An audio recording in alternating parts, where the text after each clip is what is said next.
when we're talking about the legal system, the creature of the state name, the surname is only there for administrating for legal purposes. The biggest problem has been the trick of Satan inducing you to actually place what is real and inject it or incorporate it into or yoke it with this legal creature of the state.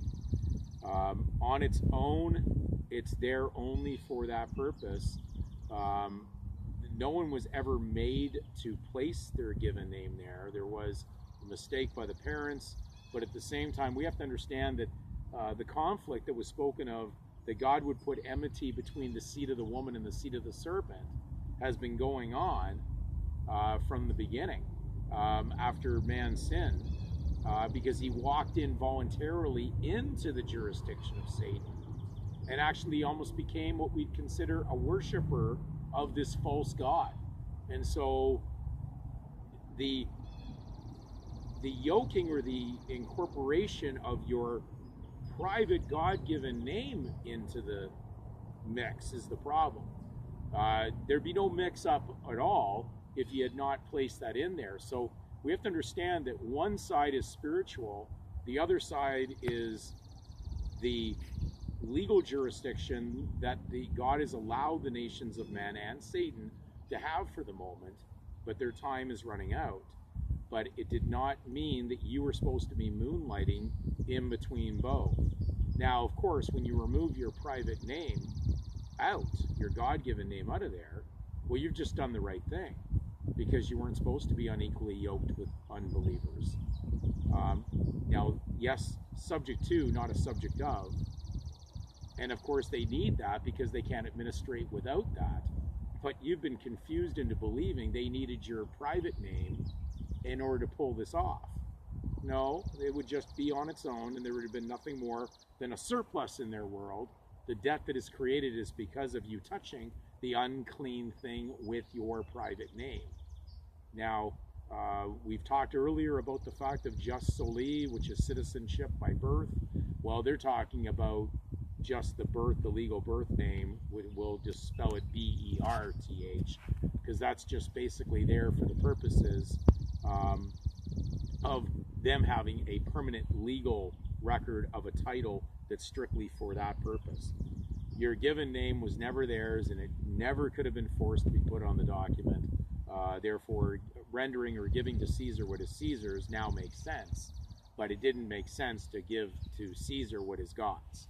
So the problem what's going to happen with a lot of the audience that's going to be, I would say, resistant to what I'm showing them from Scripture is because they have put their faith, their trust, and everything into that registration, using that title, but placing it under their private name and then not realizing why they're being penalized and taxed. They would never be penalized and taxed if they had never placed their given name in there. But will they let that go? We know that Paul said that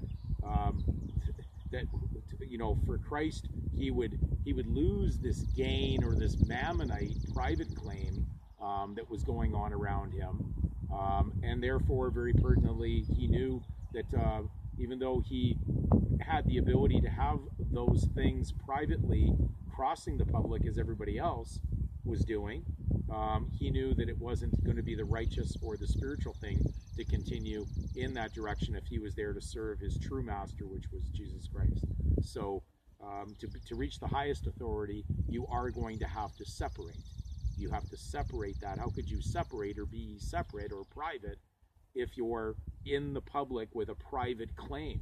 It's just a complete ridiculous concept when you see it in this simple manner. So we're going over this because there's still emails I get where people are just way out in left field, not seeing the simplicity of this. They want to complicate it. So realize that the world that you're surrounded in could be complicated if you're going to, of course, go through the lawyers who are the legalists, who will cast spells on you as grammarians and hope that you'll be induced into that spell. but not for those who have eyes to see and ears to hear. So once the scripture is speaking to you, you're going to need to make a decision. But if you are going to remain and try to keep holding on to a private claim to the public property title, well, then you're going to get caught with all the legal penalties and plagues that were spoken of in Revelation that are soon to come. Yes, the state would own everything. Absolutely let them own anything in the legal, because you're not supposed to be in the legal, and therefore the legal title will continue on its own. The only thing is you won't have any private claim to it, nor will you have a will to leave any of those unrighteous mammon, basically investments behind you. It will remain within the public, and therefore you're not creating debt. Hopefully we're understanding this, and we're going to get further